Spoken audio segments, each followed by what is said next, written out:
네, 오늘 보실 말씀은 마태복음 12장 38절에서 45절까지의 말씀입니다. 마태복음 12장 38절부터 45절까지의 말씀,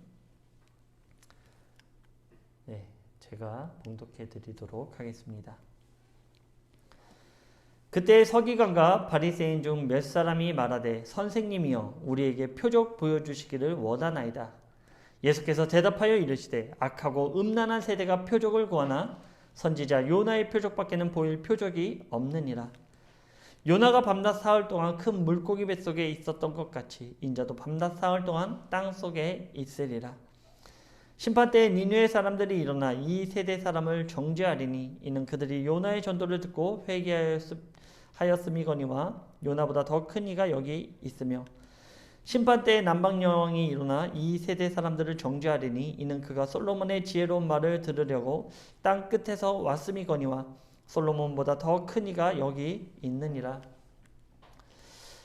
더러운 귀신이 사람에게서 나갔을 때에 물 없는 곳으로 다니며 쉬기를 구하되 쉴 곳을 얻지 못하고 이에 이르되 내가 나온 내 집으로 돌아가리라 하고 와 보니 그 집이 비고 청소되고 수리되었거늘 이에 가서 저보다 더 악한 귀신 7을 데리고 들어가서 거하니 그 사람의 나중 형편이 전보다 더욱 심하게 되니라. 이 악한 세대가 또한 이렇게 되리라. 아멘. 네.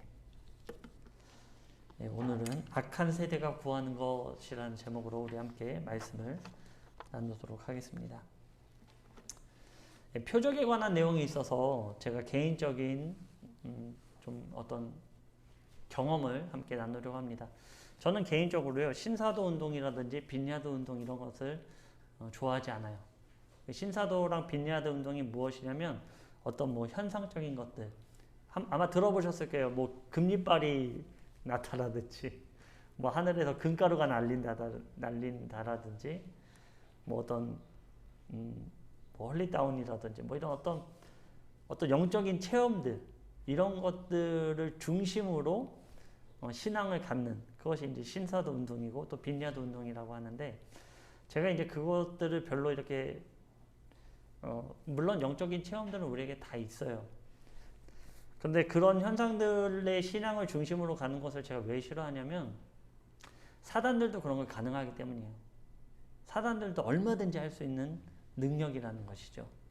이단 집회에 가보면요, 우리보다 더 심해요. 그 신사도와 빈야드 운동이 이단들 집회 가면 더 심해요. 그들이 성장할 수 있는 배경도 또 거기에 있어요. 영적 어떤 체험을 줘요. 그러니까는 막 거기에 집중하고. 남녀호랑개교 혹시 다니시는 분들 주변에 계신가요? 그 사람들은요, 병 낫는 게 그냥 일상. 그래서 제가 전도를 다니다 보면 저는 남녀호랑개교를 믿고 있습니다. 그 이유가 뭔지 봤더니 자기가 아팠대요. 네, 류마티스 이런 걸로 아팠대요. 근데 거기 가서 예배를 드렸더니 낫다라는 거예요. 그래서 자기는 뭐 맹신 정도가 아니죠. 뭐 다른 말은 들리지가 않아요. 오직 그것만이 자신의 신앙의 전부입니다. 사단들도 이런 일들을 충분히 할 수 있어요. 그렇기 때문에 예수님께서는 말씀하신 게 뭐냐면 현상에 너희들 집중하지 말고 중심에 집중하라는 거예요. 하나님 말씀에 집중하라는 거예요. 말씀을 벗어나는 일들은 위험합니다. 그렇기 때문에 그런 현상이 일어나는 것들을 조심하시기 바랍니다. 그래서 제가 그거에 관련된 두 가지의 이제 체험을 제가 말씀드리면, 제가 한 24살 정도 됐을 때 이제 한국에 들어와서 이제 얼마 안 된 그런 시점에 친구가 이제 호주에서 놀러 와가지고 같이 홍대를 구경시켜 주리라 하고 홍대로 같이 갔습니다. 마침 그때 한 교회에서 나왔어요. 근데 그 교회에 누가 다니고 있었냐면 연예인 그 양동근 씨랑 김정화 씨가 그 교회에 다니고 있었거든요. 그래서 그때도 어김없이 그분들이 나와서 전도를 하고 있었어요. 양동근 씨가 나와가지고 놀이터에서 전도를 하고 있더라고요. 그래서 저 사람이 정말 열심히 믿음 생활 하는구나 그렇게 느꼈습니다.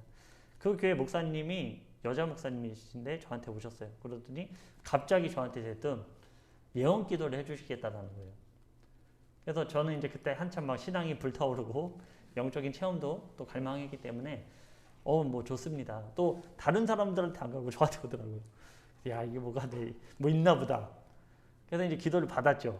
기도해 주십시오. 그랬더니 그분이 테이프, 그때 당시에는 이제 테이프예요. 그 녹음기를 갖고 다니시더라고요. 그래서 이거 제가 기도해 주시는데, 기도해 드리는데, 대원 기도해 드리고 기도해 드리는데, 이거 녹음해서 드려도 되겠냐고. 저야 좋죠. 달라고.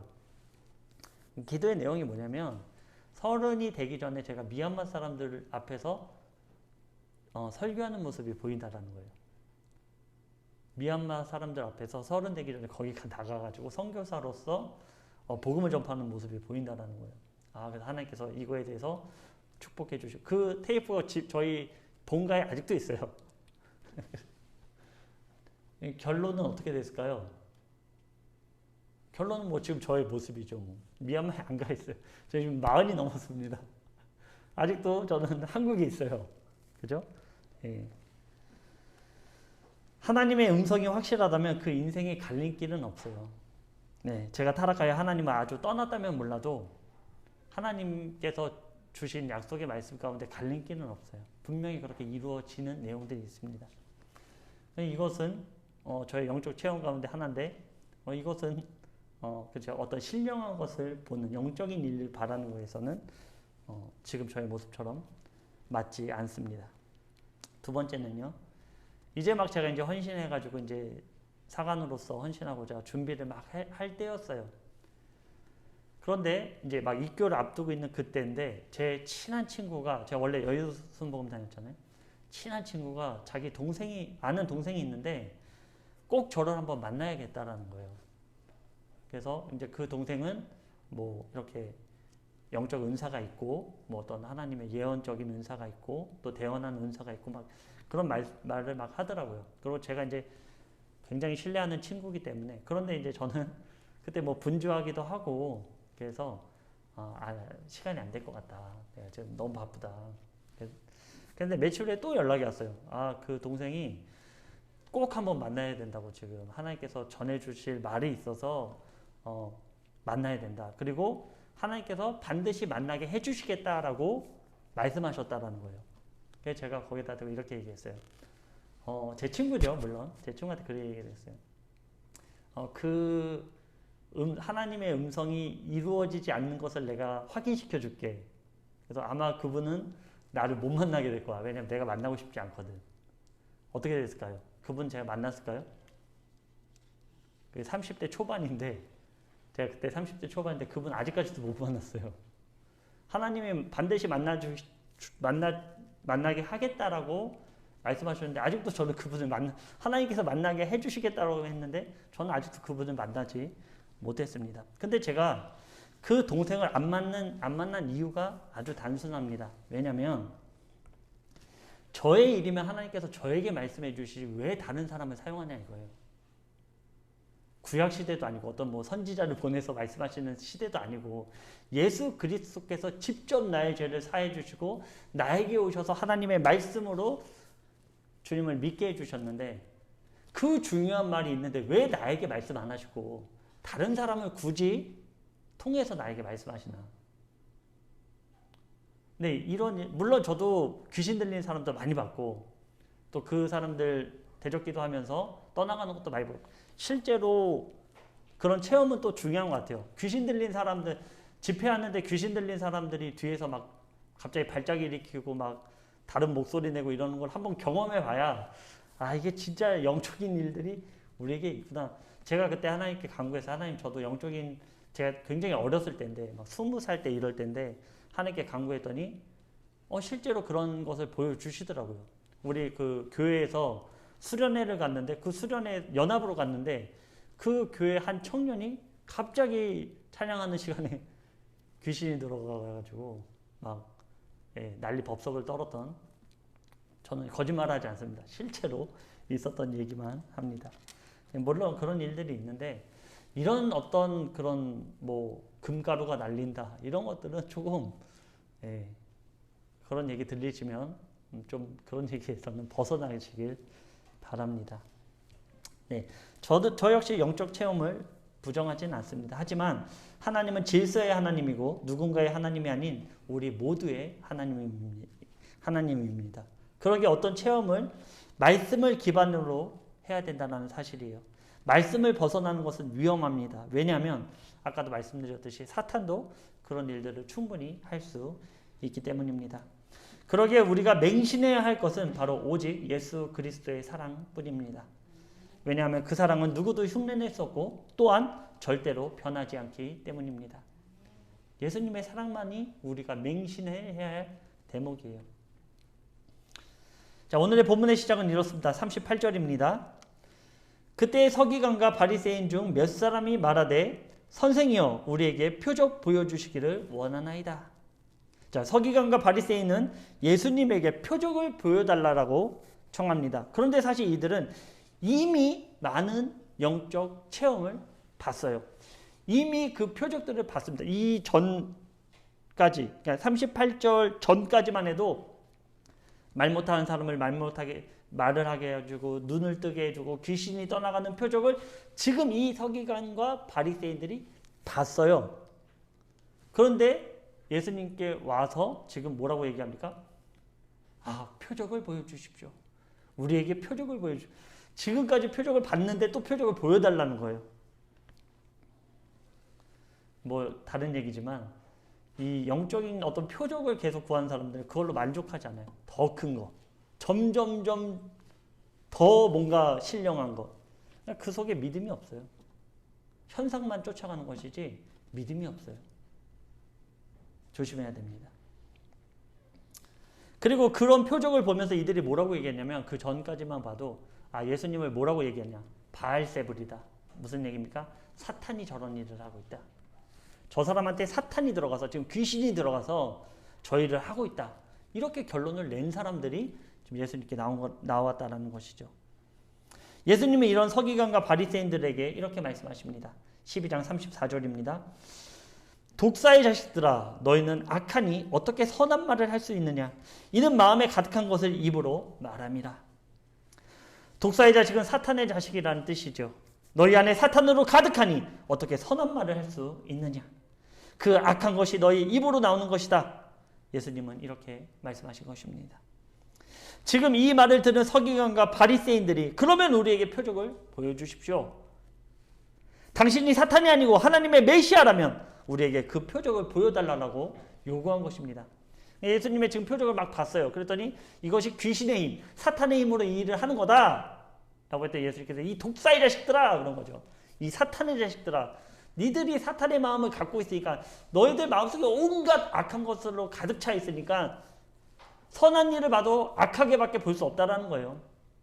너희들의 눈에 시각이 보이는 것이 너희 마음속에 드러나는 자체가 너희 말로 나온다라는 것이죠. 그러니까 우리 안에 어떤 부정적인 일들, 어떤 두려운 일들, 이런 것들이 우리 마음속에 있는 것이 드러나거든요. 근데 하나님은 두렵거나 부정적인 하나님이 절대로 아니에요. 예수님께서 그렇게 말씀하시니까 이들이 비아냥대면서 얘기하는 거예요. 아이고 선생이요. 좀 전까지만 해도 이 사탄아 네가 사탄이니까 이런 일을 하는구나 하면서 얘기한 사람들이 일부 서기관과 바리새인들이 비아냥대는 거죠. 아이고 선생이요. 그럼 우리에게 표적을 보여주십시오. 당신이 사탄이 아니고 메시아라면 우리에게 한번 표적을 지금 보여주시죠. 이렇게 지금 얘기하고 있는 거예요. 사실 이들이 원하는 표적은 무엇일까요? 당신이 하나님이라면 우리가 기다리는 메시아로서의 표적을 보여달라는 것입니다. 이들이 기다리는 메시아는 현재 자신들을 압제하는 로마로부터 해방을 가져올 다윗의 뿌리의 메시아를 기다리고 있었다는 거예요. 그 표적을 우리에게 보여달라는 것이죠. 그러나 지금 예수님의 형색이 어떠합니까? 왕의 혈통으로 위엄과 권위를 가지고 있어야 하는데 현재 서기관과 바리새인들 눈에 비친 예수님의 모습은 초라하기 짝이 없습니다. 어떻게 저런 사람이 우리의 메시아가 될 수 있어? 이들의 생각 속에 자리 잡은 메시아는 왕으로서의 메시아예요. 그동안 다윗의 혈통의 왕으로서 그 나라를 부강하게 만들었던 열방으로 하여금 이스라엘을 구원하며 부강하여 다른 여러 나라들을 통치하려 했던 그 메시아를 기다렸다는 것이죠. 근데 예수님의 모습은 어딜 봐도 왕이 아니에요. 뭔가 왕의 혈통 그 자리에서 태어났으면 조금이라도 믿었을 텐데 예수님의 형색이 뭐 우리가 좋게 말해서 그렇지 거의 뭐 어디 잠도 잘 못 주무시고 정말 피곤하신 육체를 이끌고 계신 상태이기 때문에 형색이 초라하기 짝이 없죠. 인정하고 싶지가 않은 것입니다. 저게 우리의 메시아라고 인정하고 싶지 않은 것입니다. 쉽게 말해 자신들이 원하는 표적을 할 수 있겠냐? 뭘로 할래? 이 형색으로 네가 뭘 할래? 이렇게 얘기하는 것이죠. 그리고 이들이 원하는 표적은 무엇입니까? 바로 자신들의 욕구를 채워줄 표적입니다. 자신들의 위치를 보존하고 자신들의 권위와 권력이 유지되는 그런 표적입니다. 지극히 이기적인 것이죠. 하나님의 율법이라면 모르는 게 없는 이들이 오히려 일반 유대인보다 하나님의 뜻을 모르고 있습니다. 마태복음 12장 23절에는 이 형상을 보고 귀신이 떠나가고 보게 되는 이 기적을 보고 유대 사람들이 이렇게 얘기해요. 와, 이는 다윗의 자손이다. 일반 유대인들도 그 현상을 보면서 그 표적을 보면서 이가 하나님의 혈통, 다윗의 혈통을 가진 메시아다라고 얘기하는데 오히려 서기관과 바리새인들은요 이 말씀으로 능통한 자들이에요. 말씀으로 들이내밀면 100점 100패합니다. 굉장히 서기관들은 더 잘 알고 있죠. 바리새인들 위에 서기관이니까. 말씀을 너무나 잘 아는데 그 말씀이 안에 있으면서도 믿음이 없는 거예요. 희한하죠. 율법으로만 가득 차가지고 그 하나님의 온전한 생명은 그 안에 없는 것입니다. 자신들의 권위와 권력을 유지하기 위해서는 무력을 서슴지 않겠다라는 것이죠. 로마 군인들을 무찌르고 이방을 무찔러서 피를 보겠다. 그건 우리랑 상관없다. 우리는 우리 위치만 보존되면 되니까. 그런 메시아를 우리는 바라고 있다. 이 얘기를 하는 것입니다. 사실 제자들도 이와 별반 다르지 않았어요. 예수님의 메시아됨을 의심하지는 않았지만 예수님이 어떻게 우리의 메시아가 되는지에 대해서는 전혀 모르고 있었어요. 이 예수 그리스도가 우리에게 어떤 메시아로 오시는지에 대한 개념 자체가 없었다라는 것이죠. 그러기에 유대로 내려가자고 하는 예수님의 말씀에 도마는 우리도 주와 함께 죽으러 가자라고 고백한 것입니다. 우리가 도마하면은 의심이 많은 도마 이렇게 얘기하는데 사실 도마는 굉장히 열성당이었어요. 예수님이 유대에서 사람들이 잡아서 죽이려고 하는데 다시 거기로 가겠다고 하니까 말리지 않고 뭐라고 합니까? 야, 우리도 같이 가서 죽자. 우리도 같이 예수님과 함께 가서 죽으러 가자. 이렇게 얘기한 사람이 도마라는 것이죠. 예수님께서 유대로 다시 입성하시는 그 십자가의 고통을 앞에 두고 입성하시는 그 예수님의 상태를 전혀 이해하지 못하고 있었다는 거예요. 그리고 예수님은 자신의 잡힘을 말씀하실 때 베드로는 그런 일이 없게 하겠다며 나선 것입니다. 감히 누가 우리 예수님을 잡겠습니까? 제가 가만히 있지 않겠습니다. 전혀 예수님이 행하실 그 메시아로서의 그 능력, 그 사랑을 전혀 모르고 있었다는 거예요. 이들은 모두 예수님을 만나고 있음에도 그분의 뜻은 전혀 모르고 있었습니다. 그러기에 표적을 보여달라고 한 것입니다. 우리도 마찬가지예요. 어디서부터 복음이 변질된 것인지는 몰라도 우리는 예수님의 메시아 사역을 단지 나에게 표적을 주시는 분으로만 생각하고 있습니다. 나의 승진을 주시는 분, 나의 자녀의 성공을 주시는 분, 나쁜 일이 일어나지 않게 막아주시는 분. 그러나 예수님의 메시아됨은 무엇입니까? 바로 우리를 죄에서 해방시키는 거예요. 죄의 종로로 타는 우리에게 자유를 주신 것입니다.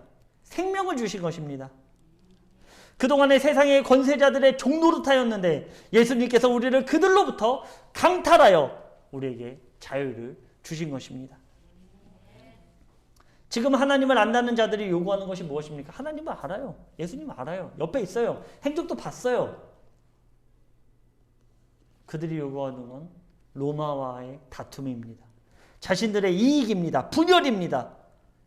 이러한 일들을 누가 좋아할까요? 하나님은 이러한 일을 절대 좋아하지 않으세요.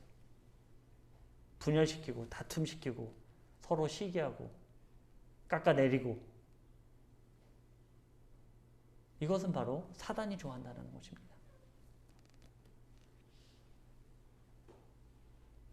교회는 이런 일들을 멈춰야 합니다. 그러나 안타까운 것은 지금 많은 교회들은 예수님의 이름을 들먹이며 자신들의 이권을 위해 다툼과 분열을 서슴지 않습니다.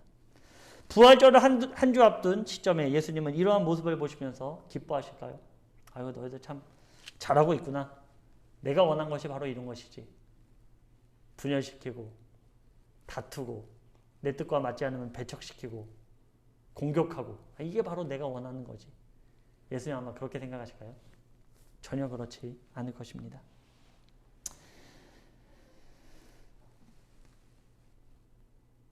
네, 자신들을 압제하는 로마를 쳐부수고 또 누군가를 압제하여 군림하는 것, 하나님은 이런 것을 원하신 것이 아닙니다. 표적을 요구하는 이들에게 예수님은 말씀하시죠. 39절에서 40절입니다. 예수께서 대답하여 이르시되 악하고 음란한 세대가 표적을 구하나 선지자 요나의 표적밖에는 볼 표적이 없느니라. 요나가 밤낮 사흘 동안 큰 물고기 뱃속에 있었던 것 같이 인자도 밤낮 사흘 동안 땅속에 있으리라. 예수님은 표적을 구하는 세대들에게 악하고 음란하다고 말씀하십니다. 표적을 구하는데 악하고 음란한 세대다. 즉 악하고 음란한 세대는 하나님의 뜻을 구하지 않고 자신들을 위해 표적을 구한다라고 말씀하시는 것입니다. 그러나 이들에게 보일 표적은 단 하나, 요나의 표적밖에 없다라고 말씀하시는 것입니다. 요나의 표적은 무엇을 말씀하시는 것일까요? 바로 십자가에 죽으시고 사흘 만에 부활하시는 표적입니다. 그러면 왜 십자가에 죽으시고 부활하셨을까요? 예수님은 왜 십자가에 죽으시고 부활하셨을까요? 그 이유가 뭘까요? 그 목적이 뭘까요?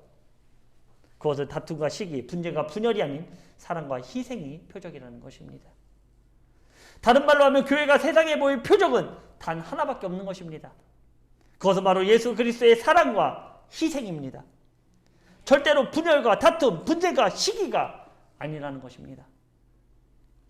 그러나 우리는 악하고 음란한 세대라 하나님의 뜻을 구하지 않고 내가 생각하는 메시아를 만들어냅니다. 메시아를 내가 빚어내는 거예요.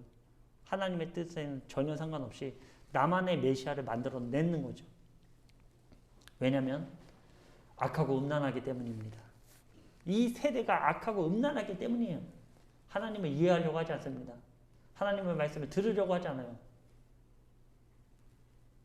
악하다는 것은 하나님의 부재입니다. 하나님이 없는 것은 악할 수밖에 없어요. 음란하다는 것은 그러기에 내 멋대로 기준을 세우는 것입니다. 내 멋대로 메시아를 만들어내는 게 바로 음란하다는 거예요. 하나님의 뜻과 상관없는 하나님의 경배. 이것이 바로 음란한 세대라는 것입니다. 이렇게 하는 것이 하나님의 뜻일 거야. 이렇게 하는 것이 메시아의 일일 거야. 바로 내가 기준이 돼. 하나님의 뜻과는 전혀 상관없는 거예요. 그러나 그 속에는 예수 그리스도의 인류적 사랑과 희생이 부재합니다. 나의 뜻과 맞으면 내 편, 나의 뜻과 상반되면 원수로 돌리며 그것이 하나님의 일을 한다라고 주장하는 것입니다. 과연 그럴까요? 과연 그게 맞을까요? 서로 비방하는 것이 예수님이 보이신 표적입니까? 서로 분열하고 다투는 것이 예수님의 표적입니까? 다시 한번 말씀드리지만 예수님이 우리에게 보이신 표적은 단 하나, 바로 십자가의 희생과 사랑, 죄와 사망을 이기신 부활뿐입니다. 41절에서 42절은 마음이 굳어 이것을 받아들이지 않는 이들에게 말씀하시는 거예요. 이들은 이미 마음이 굳어져 옳은 말씀을 들어도 마음에 회개하지 않습니다. 아무리 하나님의 회개의 음성이 들려도 하나님의 말씀을 듣지 않아요. 내 자신이 내 안에 우상으로 자리 잡고 있기 때문에, 내가 내 왕자에 갖고 있기 때문에 하나님의 음성이 들리지 않는 것입니다.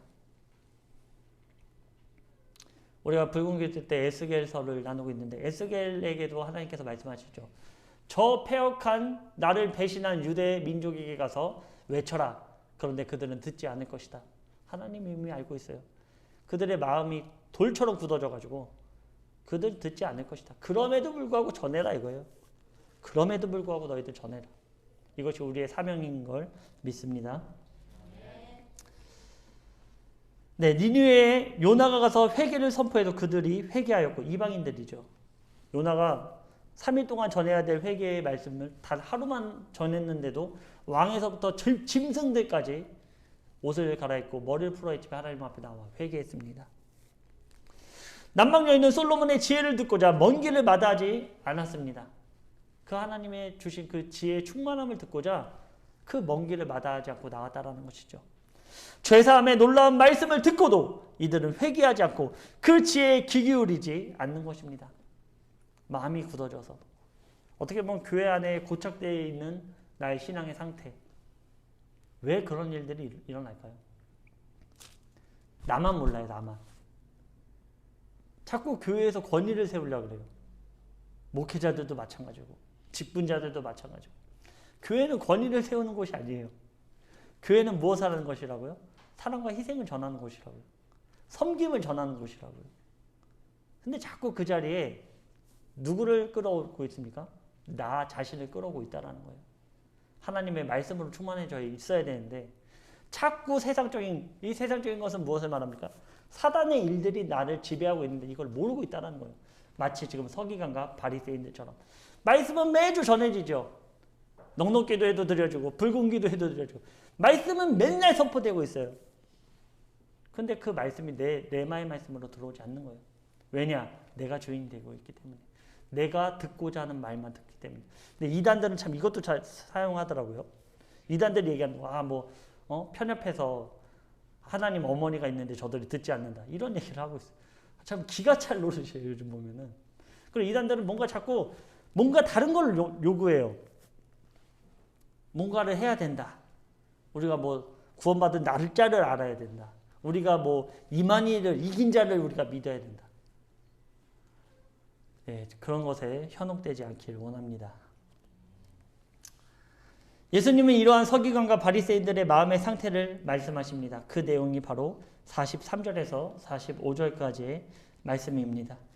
더러운 귀신이 사람에게서 나갔을 때 물 없는 곳으로 다니며 쉬기를 구하되 쉴 곳을 얻지 못하고 이에 이르되 내가 나온 내 집으로 돌아가리라 하고 와보니 그 집이 비고 청소되고 수리되었거늘 이에 가서 저보다 더 악한 귀신 7을 데리고 들어가서 거하니 그 사람의 나중 형편이 전보다 더욱 심하게 되니라. 이 악한 세대가 또한 이렇게 되리라. 아멘. 더러운 귀신이 사람에게서 나갔습니다. 사람에게서 나갔어요. 하나님의 말씀, 하나님의 율법이 선포되어져서 이 더러운 귀신이 한 사람에게서 나갔어요. 그리고 그 귀신이 쉬기를 구하는데 쉴 곳이 없는 거예요. 왜냐? 물이 없는 곳을 찾아다녔거든요. 물이 없는 곳을 찾아다녔는데 다 물이 있는 거예요. 다 물이 있어요. 그래서 쉴 데가 없는 거예요. 그래서 아이고 쉴 데가 없네. 혹시 몰라. 내가 나온 사람한테 한번 다시 가볼까? 가봤어요. 그런데 가봤더니 어떻게 되어 있습니까? 비었어요. 주인이 없어요. 그리고 심지어 깨끗하게 정리정돈도 다 되어 있습니다. 그런데 봤더니 뭐가 없습니까? 뭐가 없었을까요? 그 사람에게. 그 사람의 마음 가운데 뭐가 없었을까요? 물이 없는 거예요. 물이. 야, 이거 잘 됐다. 물도 없네. 이제 내가 여기서 들어가서 쉬어야겠다. 그리고 또 무슨 일까지 합니까? 야, 다른 7귀신, 더 악한 7귀신한테 가고, 야, 거기에 물이 없어. 너희들 지금 갈 데 없지. 다 일로 와. 여기서 같이 살자. 이 내용을 지금 예수님께서 말씀하시는 거예요. 그랬더니 어떻게 됩니까? 그 사람의 형편은 이전 한 귀신이 있던 것보다 더 심하게 됩니다. 더욱더 고착돼 버리죠. 더욱더 마음이 완악해져 있습니다. 바로 악한 세대가 이와 같다라는 것입니다. 그러면 물은 무엇을 상징할까요? 예수님은 자신을 생수의 근원이라 말씀하셨습니다. 즉 물은 예수님께서 우리에게 주신 생명의 말씀입니다. 생명이에요. 십자가의 보혈의 능력입니다. 그것이 물이에요. 지금 서기관과 바리새인들이 이와 같다는 것이죠. 그리고 악한 세대, 음란한 세대가 이와 같다는 것입니다. 하나님의 율법은 있는 듯한데 예수님의 사랑과 희생이 없는 거예요. 예수님이 주신 생명이 그 안에 없는 것입니다. 하나님의 말씀을 받았다면 예수 그리스도의 표적을 이해하고 그 표적을 지니고 있어야 하는데 이게 없는 거예요. 정작 가장 중요한 물, 즉 생명이 그 안에 자리 잡아 있지 않는다는 것입니다. 율법 많이 들어서 머리는 커져 있어요. 지식은 방대하게 커져 있습니다. 그런데 믿음이 없어요. 예배를 드리러 오는 것이 아니라 예배를 판단하러 오고 있는 현대 기독교인들의 모습.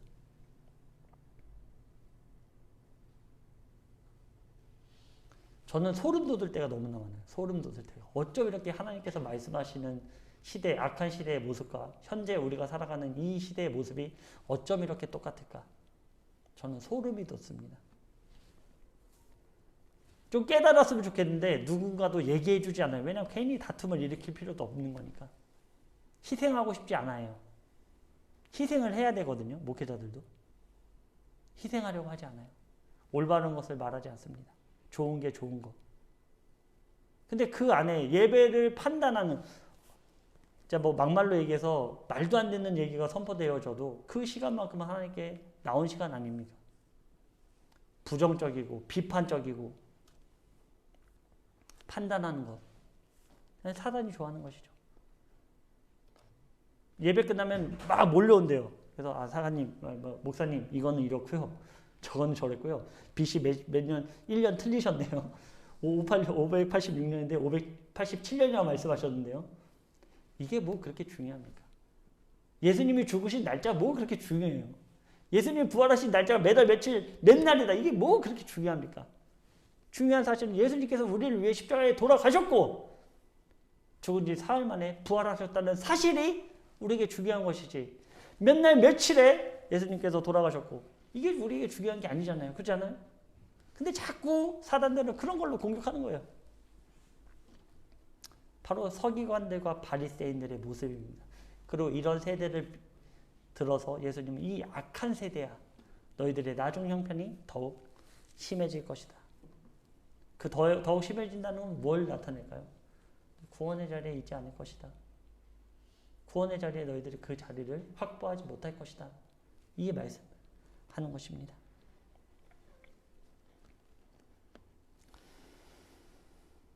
그러면 이들은 왜 하나님의 말씀을 잘 알고 있으면서 예수 그리스도의 생명이 없는 것일까요? 그 이유는 하나님을 믿는 듯 하지만 결국 하나님을 믿는 것이 아닌 자신의 뜻에 맞게 하나님을 이용하기 때문입니다. 그러나 이들이 구하는 것은 무엇입니까? 순 자신의 의지요. 모든 신앙에 내가 있습니다. 즉 악한 세대가 구하는 것이 무엇입니까? 이것이 핵심이에요. 악한 세대가 구하는 것은 나를 구한다는 거예요. 내 것을 구한다는 거예요. 내 것. 악한 세대는 내 것을 구합니다. 선한 세대는 무엇을 구할까요? 하나님의 나라를 구하죠. 하나님의 사랑을 구합니다. 하나님의 희생을 구합니다. 악한 세대는 나를 구해요. 나의 필요를 채워주십시오. 여러분 오해하시면 안 돼요. 예수님께서 우리에게 기도하실 때 주기도문 알려주시잖아요. 그의 나라를 위해 기도하고 나의 일용할 양식을 위해서 기도하고 또 그 죄의 자리로 가지 않게 기도하고 다른 사람을 용서하는, 다른 사람을 용서하듯이 하나님 나도 나의 죄도 용서해 주십시오. 이 기도를 알려주신 거예요.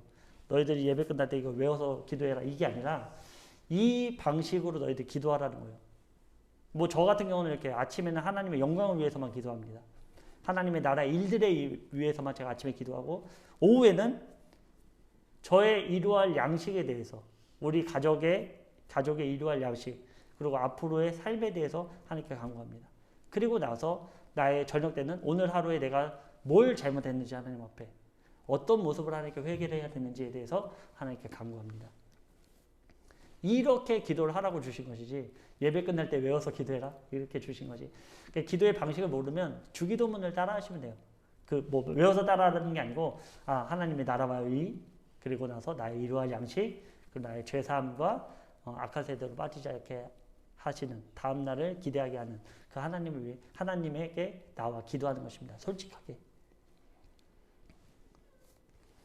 네, 그런데 악한 세대가 구하는 것은 나의 자리를 구한다는 것이죠. 내 위치. 내가 한 거야, 이거 내가 한 거야. 이거 내가 한 거야. 이걸 버려야 된다는 거예요. 내가 한 게, 나는 없어지고, 오직 그 안에 예수 그리스도의 사랑과 희생만이 있어야 될 것입니다. 네, 회개하지 않는 마음에 일곱 귀신이 들어가 있으면 어떻게 될까요? 그 나중 형편이 더 어려워지는 것입니다. 결국 구원의 자리에 서지 못하고 멸망의 자리로 내려가 자신의 죄됨을 한탄할 수밖에 없습니다. 사랑하는 북추천영문 군우 여러분, 우리는 지금 어떤 표적을 하나님께 구하고 있습니까? 또 어떤 표적을 사람들에게 전하고 있습니까? 악한 세대는 다른 사람이 어떻게 되든 말든 하나님의 뜻이 무엇이든 결국 나를 위한 표적을 구합니다. 하지만 하나님 앞에 경건한 세대는 하나님 예수 그리스도의 사랑과 예수 그리스도의 희생의 표적을 구하고 전합니다. 왜냐하면 예수님이 우리에게 주신 표적은 십자가의 사랑과 희생 그리고 죽음을 이기신 부활의 표적밖에 없기 때문입니다. 이번 주는 고난주간입니다. 또 다음 주는 부활절이죠. 지금처럼 어려운 이때 교회가 구하고 전해야 될 것은 오직 예수 그리스도의 구원하심입니다.